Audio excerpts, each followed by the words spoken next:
چاہیے، اچھے طریقے سے رہنا چاہیے۔ اس کے بعد حضرت وکیل بن سعد رضی اللہ تعالی عنہ فوراً کھڑے ہوئے، آپ کے دست حق پر بیعت کی۔ بہت سارے لوگوں نے بیعت کر لی، آپ خلیفہ ہو گئے۔ جب آپ خلیفہ ہو گئے، امیر معاویہ کو پتہ لگا، اپنا لشکر لے کر کے آپ نکلے۔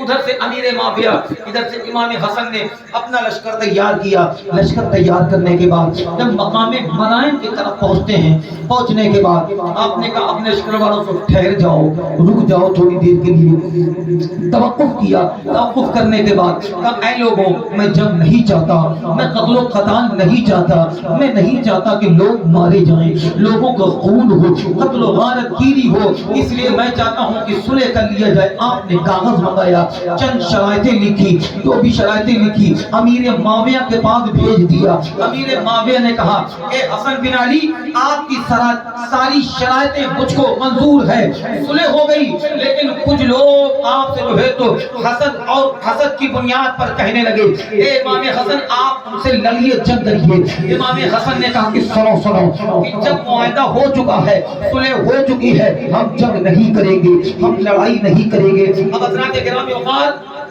حضرت علی کہتے ہیں، حضرت امام حسن کہتے ہیں کہ جب معاہدہ ہو چکا ہے، صلح ہو گئی ہے، تو اب ہم جنگ نہیں کریں گے۔ اب میرے نبی کی حدیث پوری ہوئی، میرے سرکار نے فرمایا میرا بیٹا سید ہے اور 2 جماعتوں میں صلح کرائے گا اور نہ جانے کتنی جانے جانے سے بچا لے گا۔ اب حضرت امام حسن رضی اللہ تعالی عنہ آپ وہی تھے، اب وہیں سے دشمنی شروع ہو گئی، لوگ ٹانک میں لگے ہوئے ہیں۔ ایک اندھا خبیث تھا، عقیدت میں آپ کو دعوت دیا، اپنے گھر پر بلایا، 1 مرتبہ کھانے میں زہر دیا گیا، 2 مرتبہ کھانے میں زہر دیا گیا، 3 مرتبہ کھانے میں زہر دیا گیا۔ اور سے سننا مسلمانوں، پہلی مرتبہ، دوسری مرتبہ، 3 مرتبہ کھانے میں زہر دیا گیا، اور ہر مرتبہ یہ آپ کی کرامت پاک تھی، آپ کو شفا مل جاتی۔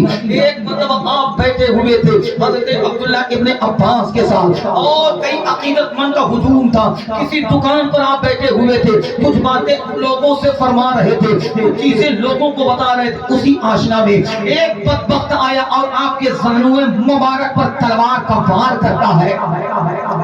جب تلوار کا وار کیا تو حضرات گرامی وقار شدید زخم لگا، آپ کا علاج کیا گیا، آپ صحت یاب ہو گئے، آپ صحیح سالم ہو گئے۔ ایک مرتبہ ایک مقام پر بیٹھے ہوئے تھے، وہی اندھا خبیث جس نے آپ کو مہمان بنایا تھا، اور آپ کہیں باہر سے تفریح کے لیے تشریف لے گئے تھے۔ حضرات ایک اونٹ سوار آدمی آیا، ادھر سے ایک چیتا آیا، چیتا آنے کے بعد اس نے اس جو ہے تو اونٹ پر جو سوار تھا شخص اس کو فوراً پھاڑ دیا، اس کو ختم کر دیا، مار دیا۔ لوگ وہاں گئے، اونٹ کو مارنا چاہتا تھا، چیتے کو بھگا دیا۔ اب قریب جانے کے بعد جب اس کے سامان کی تلاشی لی، اس میں زہر کی پوڑیاں نکلی، اس میں ساتھ میں لفافہ نکلا، ساتھ میں لفافہ نکلنے کے بعد لے آئے امام حسن کی بارگاہ میں پیش کر دیا۔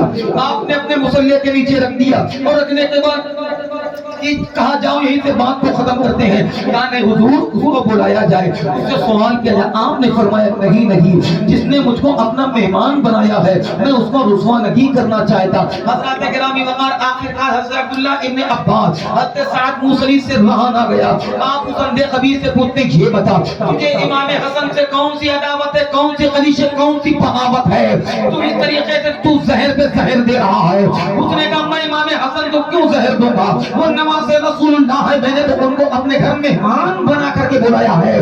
وہ کہنے لگے کہ نہیں تو نے زہر دیا ہے، لا کر کے خط پیش کیا، زہر کی پوڑیاں پیش کیا، بدبخت کا چہرہ اتر گیا۔ امام حسن نے کہا اب میں مدینہ جانا چاہتا ہوں۔ آپ مدینہ شریف تشریف لے آئے۔ مدینہ شریف آنے کے بعد آپ کو پھر یہاں پر بھی زہر دیا گیا، کس میں؟ شہد میں ملا کر کے۔ ایک مرتبہ آپ کو کھجور میں زہر دیا گیا، کھجور آپ کو بہت زیادہ پسند تھی۔ جب شہد میں زہر دیا گیا، صبح سرکار کی بارگاہ میں پہنچے، سرکار کی بارگاہ میں پہنچنے کے بعد آپ نے وہاں کی خاک ملی اور خاک کو لگائی، آپ کو شفا مل جاتی ہے۔ ہوئی ہے. جب دوبارہ کھجور میں زہر دیا گیا تو آپ کو بڑا درد رہا, بڑی تکلیف رہی, رات بھر کراتے رہے. صبح ہوئی سرکار کی بارگاہ میں پہنچے اور قبر انور پر جا کر کے حاضری دی. وہاں کی خاک میں آپ کو پھر راحت ملتی, آرام ملتا ہے. اب اس کے بعد آپ کو تکلیف ہو جاتی. آپ کہتے ہیں تھوڑا سا سکون و اطمینان لینے کے لیے میں یہاں سے فوراً جو ہے تو کچھ دن کے لیے میں موصل جانا چاہتا ہوں. آپ موصل کی طرف چلے گئے. حضرات گرامی وقار عبداللہ سعد موصلی اور حضرت عبداللہ ابن عباس وہ ساتھ میں لے کر کے گئے ہوئے تھے. آپ کسی مقام پر تھے, ایک انڈا خبیث تھا. وہ عقیدت مند میں جو ہے تو وہ بظاہر عقیدت مند کا ڈھونگ رچا ہوئے تھا. ایک دن بہت ساری دعائیں دیتا ہوا قریب سے قریب تر آیا اور ظالم نے کیا کیا کہ لکڑی میں لوہے کا پلم لگا ہوا تھا, اس کو زہر سے بجھایا ہوا تھا. دعائیں دیتا ہوا آگے بڑھا, آپ کے پیر مبارک میں چبھو دیا. جب پیر مبارک میں چبھ گیا, چبھنے کے بعد حضرات گرامی وقار ایک زور کی آنکھ کھینچتے امام حسن, زور کی آنکھ کھینچی تو لوگوں نے اس کو پکڑ لیا. آپ نے کہا اسے چھوڑ دو, مت مارو, اسے مارنے کی ضرورت نہیں ہے, اس لیے کہ جیسے یہ دنیا میں اندھا ہے ویسے محشر میں بھی اندھا رہے گا. اللہ اکبر. اب بتاؤ پیارو, جس کو میرے امام حسن اندھا کہہ دے, بولو کہ وہ آنکھ والا ہو پائے گا؟ نہیں نہیں, آنکھ والا نہیں ہو پائے گا. اسے آنکھ کی بینائی نہیں ملے گی, وہ اندھا ہی رہے گا. اس کے بعد جب آپ کو علاج کے لیے لے جایا گیا تو طبیب نے دیکھا, کہا کہ یقیناً یہ جان بوجھ کر زخم لگایا گیا ہے اور جان بوجھ کر لگانے کے ساتھ ساتھ زہر میں پلم کو بجھایا گیا. آپ نے کہا اللہ, مجھے یہاں پر بھی دشمنوں سے نجات نہیں ہے, لوگ یہاں پر بھی دشمنی سے اتارو ہے. اب آپ نے کہا کہ اب میں مدینہ شریف جانا چاہتا ہوں. مدینہ شریف آپ پھر آ گئے. آنے کے بعد کافی دن قیام کیا. قیام کرنے کے بعد ایک رات میں آپ نے خواب دیکھا. خواب میں نبی کریم صلی اللہ علیہ وسلم کی زیارت ہوئی اور اس کے بعد ساتھ میں حضرت علی مرتضی فاطمہ الزہرا کی زیارت ہوئی. اس کے بعد جب بیدار ہوئے, بیدار ہونے کے بعد کہتے ہیں اے بہن زینب پانی لاؤ. میں نے خواب میں ابھی نانا جان کو دیکھا ہے, امی فاطمہ کو دیکھا ہے, بابا علی کو دیکھا ہے, پانی لاؤ تاکہ میں وضو کر لوں. اس کے بعد جب وضو کرنے کے لیے وضو کر لیا, وضو کرنے کے بعد آپ نے کہا لاؤ تھوڑا سا پانی پی لو. آپ اپنے پاس سراہی رکھا کرتے تھے. جب سراہی کو اٹھایا ہے پانی پینے کے لیے, جیسے ہی اپنے لب میں لگایا ہے چند گھونٹ کے قطرات اندر گئے ہیں. حضرات گرامی وقار تاریخ شاہد ہے کہ آپ نے آنکھ کھینچی اور کہتے ہیں اللہ کیسا پانی ہے کہ پینے کے بعد میرے بدن کے اندر ٹکڑے ٹکڑے ہو گئے ہیں. کہا کہ میرے بھائی حسین کو بلا لاؤ. امام حسین کو بلایا. کہا امام حسین نے فرمایا بھائی حسن کیا بات ہے؟ کہا میں نے پانی پیا ہے, پانی پینے کے بعد عالم یہ ہے کہ جیسے میرے اندر کے ٹکڑے ٹکڑے ہو گئے ہیں. اس کے بعد امام حسین نے سراہی کو اٹھایا, پینا چاہتے تھے. امام حسن نے زور کا جھٹکا مارا, زمین پر سراہی گری. جب زمین پر سراہی گرتی ہے تو زمین کا پانی اللہ اکبر ابلنے لگتا ہے. ایسا ابلتا ہے جیسے تیزاب کو زمین پر پھینک دیا جاتا ہو. جب امام حسین نے یہ مناظر دیکھے تو کہنے لگے واللہ اب میرے بھائی نہیں بچیں گے, اب میرے بھائی کا بچنا مشکل ہے. آپ کو قے ہونے لگتی. تخت سامنے لایا گیا. تاریخ کہتی ہے جب تخت لایا گیا قے کیا, ایک روایت بتاتی کہ تقریباً 70 ٹکڑے اندر سے کٹ کٹ کر تخت میں گرے تھے. ایک روایت کہتی تقریباً 100 ٹکڑے کٹ کٹ کر گرے تھے تخت میں. جب لوگوں نے دیکھا وہ حیران ہو جاتے, تعجب میں پڑ جاتے. اللہ, 70 یا 100 ٹکڑے تخت میں گرے ہوں, کیا عالم ہوگا. امام حسن سے کسی نے سوال کیا, اے پیارے حسن آپ بتائیے نا, آپ کو زہر کس نے دیا؟ کہا واللہ جس پر میرا گمان ہے, جسے میں سمجھتا ہوں اگرچہ نہ ہوا تو میں نہیں چاہتا کسی کو بلا عذر سزا دی جائے, کسی کو قتل کیا جائے, میں نہیں چاہتا کوئی بلا وجہ قتل ہو, اس لیے میں چاہتا ہوں کہ خاموش رہ جائے, میں کسی کا نام نہیں لوں گا. اب حضرات گرامی وقار امام حسن رضی اللہ تعالی عنہ کا اس وقت چہرہ بالکل ہرا ہو جاتا ہے. امام حسین بھی ہے, امام حسن بھی ہے, بہت سارے عقیدت مند بھی ہے, گھر کے کئی افراد بھی ہے. ایک جملہ کہا تھا, کہا بھائی حسین حدیث معراج کی تعبیر پوری ہوئی. لوگوں نے کہا حضور یہ حدیث معراج کیا ہے؟ اس کو بتا دیجئے۔ کہا سنو، نبی کریم صلی اللہ علیہ وسلم معراج میں گئے تھے، معراج میں جانے کے بعد آپ نے جنت میں 2 محل دیکھے، بڑے خوبصورت ہیں، حسین و جمیل ہیں، بڑے شاندار ہیں، ایک طرح کے بنے ہوئے ہیں، بلکہ ایک جملہ پیارے سن لو کہ اس محل کے تعلق سے بتایا جاتا ہے وہ اتنے حسین و جمیل محل تھے کہ ان میں اتنی کرنیں پھوٹتی تھی کہ ان کے سامنے سورج بھی شرمندہ ہو جایا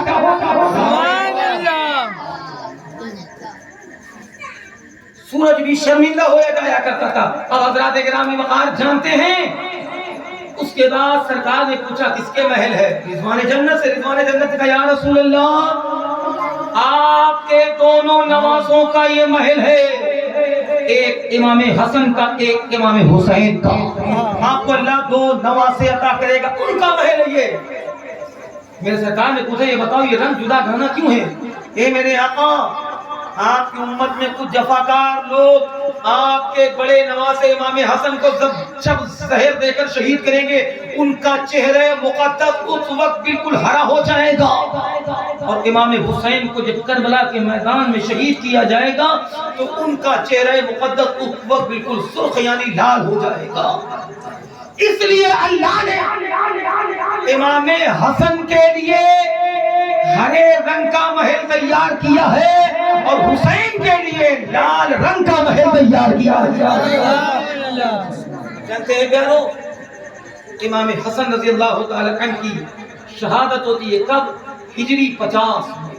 اب آ جاؤ پیارے، وقت بیتتا رہا، امیر معاویہ رضی اللہ تعالی عنہ کا معاملہ یہ ہے کہ آپ برابر امام حسین کو اکثر و بیشتر اپنے پاس بلا لیتے، کچھ نہ کچھ ان کے پاس وظیفہ بھیجتے، ماہانہ خرچہ بھیجتے، ان کی ضروریات ان سے پوچھتے، ان کی ضروریات کو پورا کرتے۔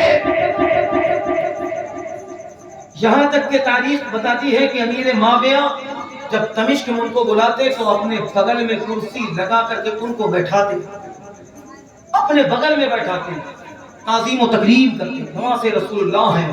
وہی امیر معاویہ کا جب وصال کا وقت قریب آیا پیارے، تو آپ نے 2 طریقے کی وصیت کی۔ پہلی چیز یہ دھیان سے سن لیں کہ سب سے پہلے امیر معاویہ نے کہا اے لوگوں، جب میرا وصال ہو جائے تو مجھے کہیں بازار سے عمدہ قسم کا مہنگا کپڑا خرید کر کفن نہ دینا، بلکہ سرکار کی تہمت شریف، سرکار کا قمیص مبارک، سرکار کی چادر تطہیر میرے پاس ہے، جب میرا وصال ہو جائے تو یہی تہمت، یہی قمیص، اسی چادر کا مجھ کو کفن دیا جائے، اور جب قبر میں لٹا دیا جائے تو نبی کریم صلی اللہ علیہ وسلم کے منہ مبارک، سرکار کے ناخون مبارک میرے پاس ہیں، اور اس کو میرے پیشانی پر رکھ دیا جائے اور مجھے اللہ کے سپرد کر دیا جائے۔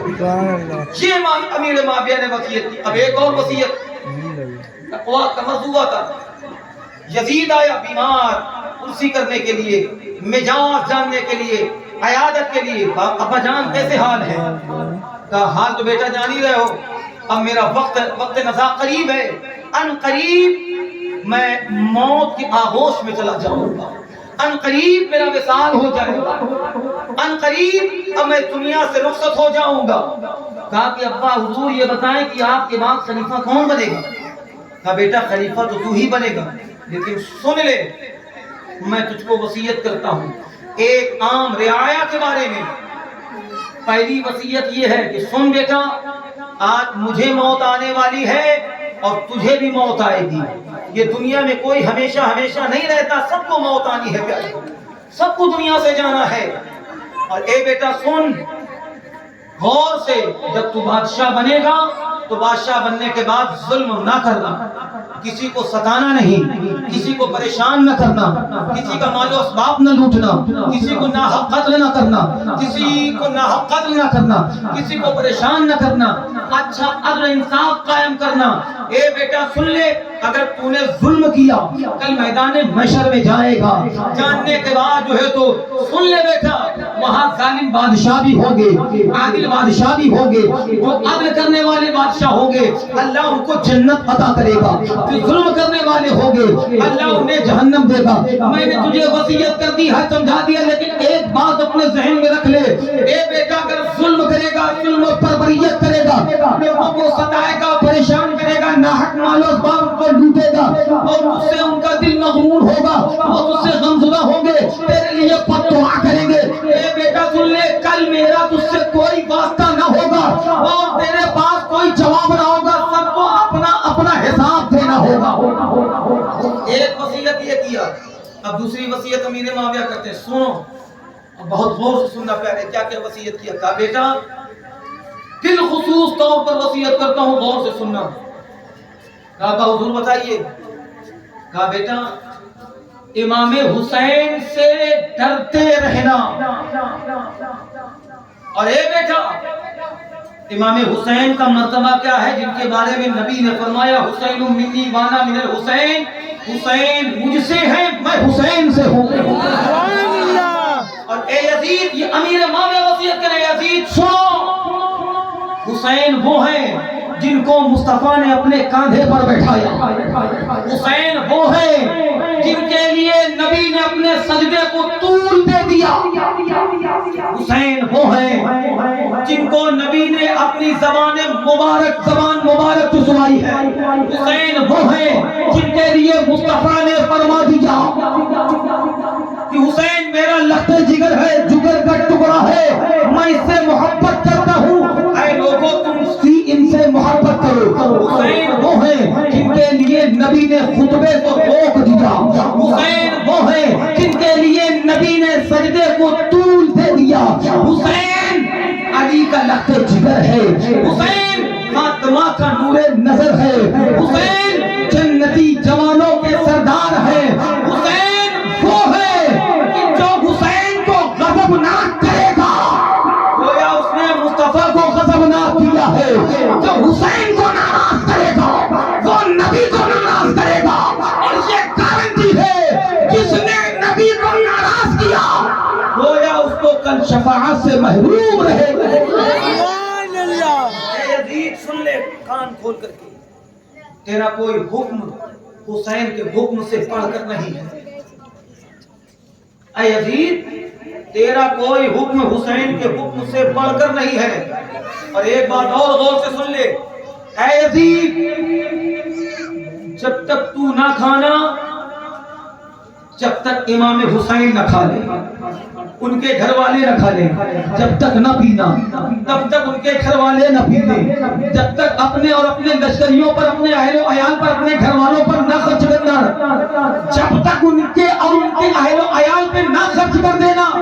اے بیٹا یزید، حسین کی ناراضگی گویا اللہ کی ناراضگی ہے، یہاں تک کہ جب حسین تجھ سے یہ طلب کرے تو حکومت ان کے حوالے کر دینا، اس لیے یہ حکومت ہمارے باپ دادا کی نہیں ہے، یہ حسین کے باپ دادا کی ہے۔ وصیت تو کر دی، لیکن ہائے رے دنیا، ہائے رے حکومت کی لالچ، ہائے رے کرسی، انسان کو کیا سے کیا نہ بنا دے، انسان کو کہاں سے کہاں نہ پہنچا دے، انسان کو تباہ کیوں نہ کر دے۔ امیر معاویہ نے تمام طریقے کی وصیت کر دی، اس لیے میں نے تفصیل سے ایک ایک چیزیں بتا دی ہیں آپ کو کھول کر دی۔ اب جانتے ہیں اس کے بعد امیر معاویہ رضی اللہ تعالی عنہ کا وصال ہوا، 3 دن تک ماتمی لباس پہنے رہا بدبخت یزید۔ اس کے بعد جب تخت پر آیا ہے نا تو شراب کی سراہی لے کر کے آیا، لوگوں نے سوال کیا یزید یہ کیا ہے، سراہی ساتھ میں، تو شریعت کے خلاف ہے، یہ تو حرام ہے پینا۔ تو بدبخت کیا کہتا ہے، جملہ سننا غور سے، ہی سب سکون سے جملے بتائے جاتے ہیں۔ سالم نے کہا مانا کہ دین محمدی صلی اللہ علیہ وسلم میں شراب پینا حرام ہے، تو اس سے پہلے کے دین کے اعتبار سے میں پی لے رہا ہوں، کہ تو پہلے شراب پینا منع نہیں تھا، یہ سچ ہے۔ بعد میں شراب کی حرمت آئی ہے، ٹھیک ہے حضرات، اس پر لمبی گفتگو ہے میری، لیکن یہاں تو بس تفصیل بتانا ہے آپ کو کربلا کی پوری مکمل طور پر بدبخت لے کر آیا۔ یزید کا ظلم و ستم، یزید کا فسق و فجور، یزید کا اعلانیہ گناہ کرنا، یزید کا لوگوں کو ستانا، ذرا سی بات پر کسی کو قتل کر دینا، یزید کی حیوانیت، یزید کی خباثت، یزید کی بدبختی، یزید کی بدبختی خباثت لوگوں میں ظاہر ہو چکی تھی، شہوت نفسانی لوگوں میں ظاہر ہو چکی تھی، زناکاری کرنا، بدبختی کرنا، کوئی ایسا برا کام نہ تھا جو یزید نہ کرتا، اتنا بڑا ملعون شیطان خبیث کا یزید ہو۔ لیکن ایک چیز یاد رکھو، جب ان کے والد نے صاف صاف ساری چیزوں کو بتا دیا تو بولو اب ان کے والد تمام تر چیزوں سے بولو بری ہے کہ نہیں ہے؟ ایک بیٹا اگر اپنے باپ کو سمجھا دے، اب بیٹا اگر غلط کرے تو کیا باپ مجرم قرار پائے گا؟ ارے تھوڑا سا بول دینا بھائی اس پر، کیا باپ مجرم ہوگا؟ کون مجرم ہوگا؟ زور سے بولو یار۔ تو یزید مجرم ہے، امیر معاویہ کو گالی دینے والوں تھوڑا اپنے آپ کو سنبھال لو، ورنہ کل جواب دیتے نہیں بنے گا پیارو۔ اب حضرات گرامی وقار، سب سے پہلے اس نے کہا کہ میرا سب سے پہلا فریضہ یہ ہے کہ اپنی سلطنت کو ہر طریقے سے مضبوط کرے، جتنے کاٹے ہیں ان کو نکال کر باہر پھینکا۔ سب سے پہلا خط اس نے لکھوایا، کہا کہ فوراً مدینہ کی طرف ایک خط روانہ کرو جس میں نام لکھوایا حضرت حسین بن علی، عبداللہ بن زبیر، عبد الرحمن بن ابو بکر، عبداللہ ابن عمر، سب سے پہلے ان کی بیعت لی جائے۔ خط آیا عامل مدینہ ولید بن عقبہ کے پاس، خط پڑھا، ایک قاصد بھیجا امام حسین کے پاس، اور جب قاصد بھیجا تو بھیجنے کے بعد وہ گئے اور بلا کے لائے امام حسین رضی اللہ تعالیٰ عنہ کو، اور جب بلا کر کے لایا آپ نے سامنے خط پیش کر دیا۔ وہیں جب خط پیش کیا تو میرے امام فرماتے ہیں اے ولید تم بتاؤ کیا میں کسی فارق و فاجر مولد بدبخت کی میں بیعت کر لوں؟ نہیں، میرا انکار ہے۔ مروان قریب میں بیٹھا تھا، کہا کہ اے ولید اگر یہ چلے گئے تو دوبارہ ان پر قابو نہ پاؤ گے، انہیں قتل کر دو۔ امام حسین قیس و قذب میں آ گئے، تلوار نکالی، مروان بہانا، ابھی میرے اور تیرے درمیان فیصلہ ہو جائے گا۔ تو اس کے بعد میرے عزیزوں ولید کھا ہوا تھا کہ سرکار تشریف لے جائے، جب میرے امام نے یہی جملہ کہا تھا کہ سن لو میرا انکار ہے، اس لیے کہ میں اگر یزید کی بیعت کر لوں گا لیکن قانون مصطفیٰ کا نظام درہم برہم ہو جائے گا، اس لیے حسین ہر ستم کو گوارا کر سکتا ہے لیکن قانون مصطفیٰ مٹے یہ گوارا نہیں کر سکتا ہے۔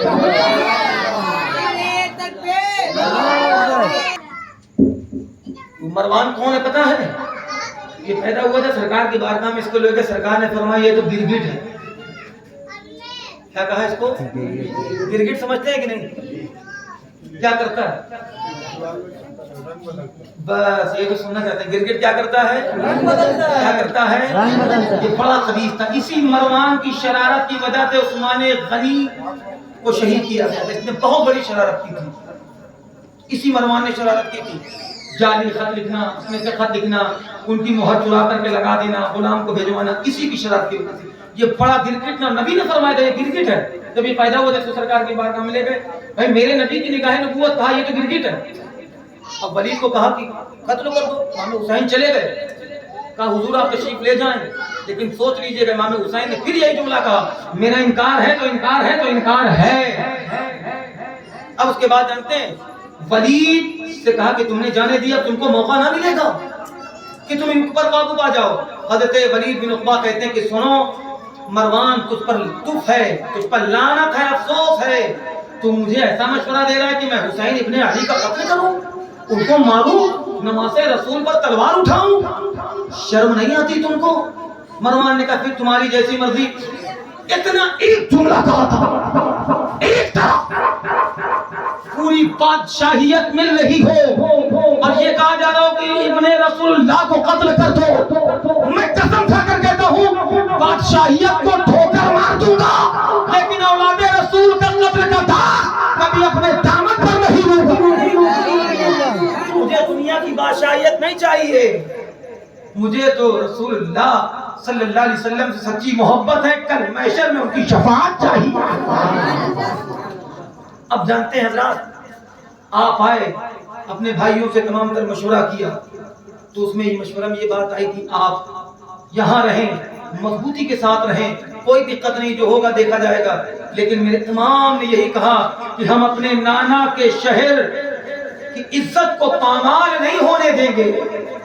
ہم جانتے ہیں کہ اگر ہم یہاں رکیں گے تو یزید قتل و غارتگیری پر اتر آئے گا, خون ریزی کروائے گا, مدینہ شریف کی مقدس زمین خون سے رنگین ہوگی, نہ جانے کتنے لوگوں کو قتل کیا جائے گا. میں نہیں چاہتا. حضرات گرامی وقار, آپ نے اپنے لوگوں سے مشورہ کر کے یہ کہا کہ فی الحال میں مکہ المکرمہ جانا چاہتا ہوں, اس کے بعد آگے دیکھا جائے گا.